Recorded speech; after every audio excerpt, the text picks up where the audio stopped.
गावं समृद्ध झाली पाहिजे, गावं संपन्न झाली पाहिजे। आणि जोपर्यंत शेतकऱ्याच्या मालाला किंमत मिळत नाही आणि शेतकऱ्याच्या हातात पैसा येत नाही तोपर्यंत शेतकरी आणि गावं समृद्ध होऊ शकत नाही।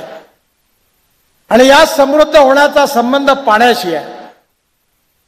जर उद्योग वाढवायचे असतील तर 4 गोष्टींची आवश्यकता आहे। वीज पाहिजे, पाणी पाहिजे, रस्ते पाहिजे आणि दळणवळणाची साधनं पाहिजे।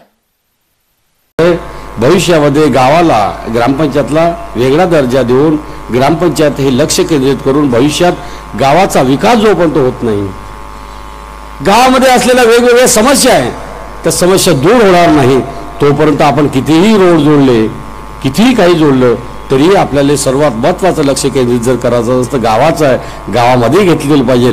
गावातला कृती आराखडा पाहिजे आणि कृती नकाशा बनवून विकासात्मक नकाशा बनवून त्या दिशेने आपण वाटचाल करावं। अशा प्रकारचं भविष्यामध्ये निश्चित प्रयत्न करेल, अशा प्रकारचं तुम्हाला या ठिकाणी मी नमूद करतो।